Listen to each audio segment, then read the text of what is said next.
If you're worried about your heart, your doctor may have recommended either a stress test, a calcium score, or something called a coronary CT angiogram.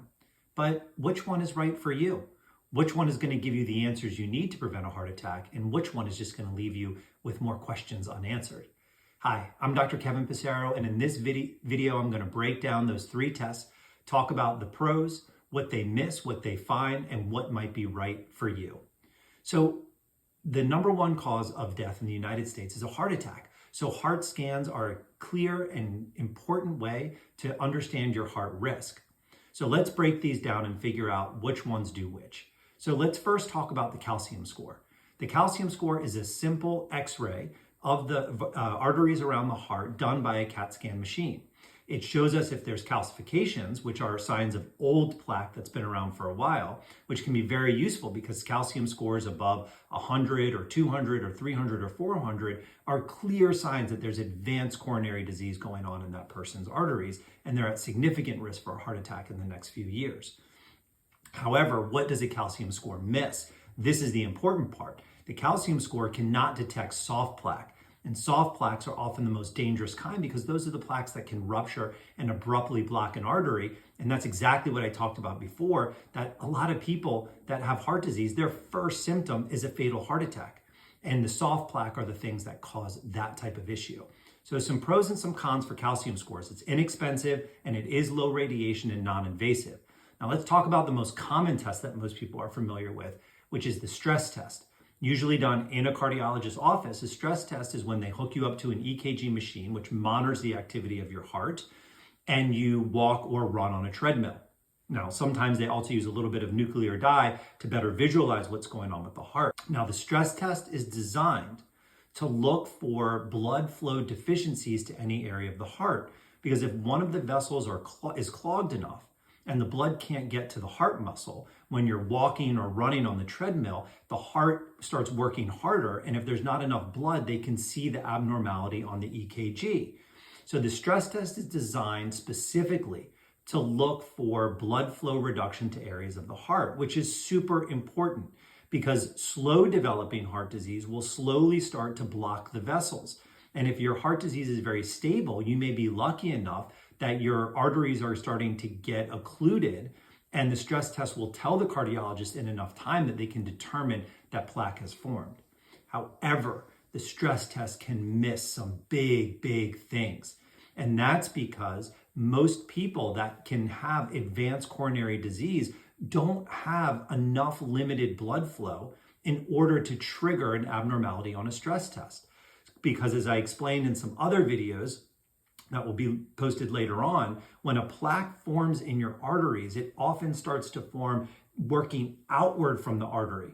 So the inside of the artery where the blood flows doesn't get occluded or blocked.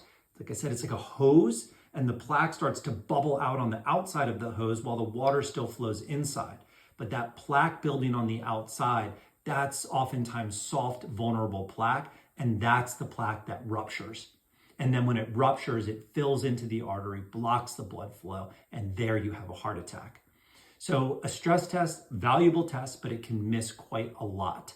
Now, the last one is the CCTA, or the Coronary CT Angiogram. Now, this test definitely represents the best advanced screening tool to determine and diagnose early stage cardiovascular disease of any of them.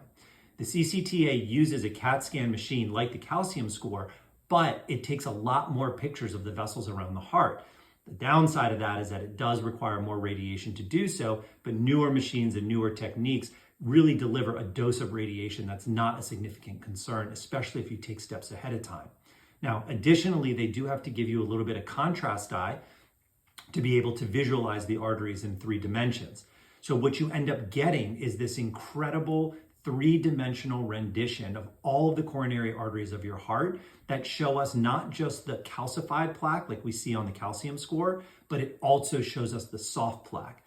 And this is the key. If you learn one thing from this video, remember that soft plaque is the more dangerous type of plaque related to heart disease than calcified plaque. And a calcium score is going to miss that, and a stress test is likely to miss that.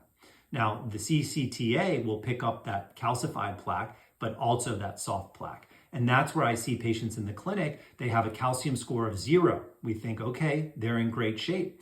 But when we run their coronary angiogram, we see evidence of significant soft plaque. And that is a very dangerous situation because that soft plaque is what can rupture and cause problems.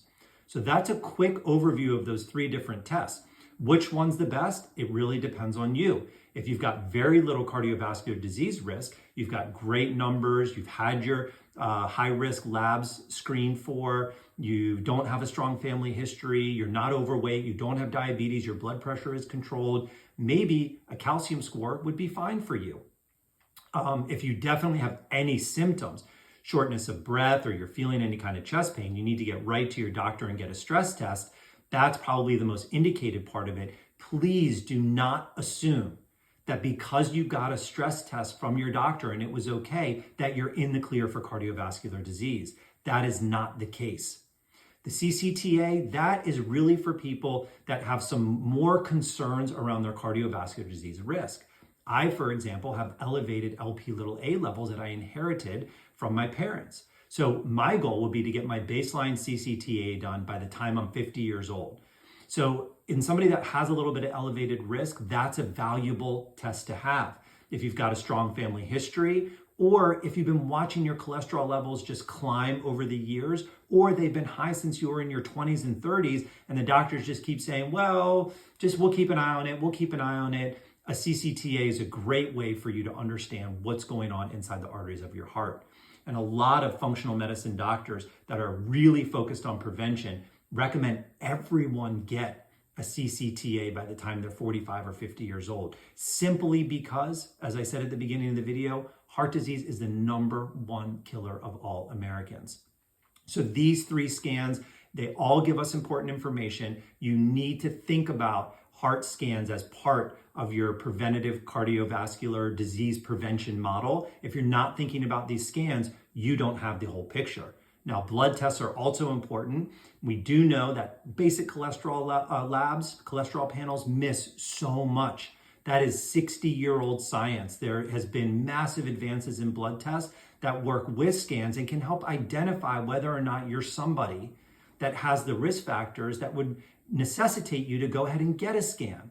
So I've written an ebook called The Essential Heart Health Blood Test Guide. You can link to it in the description below, or you can find it on my website at www.drkevinpassero.com. If this video was helpful, please like it, share it, comment, or subscribe to the channel. Thank you so much for taking the time, and I hope you learned something valuable.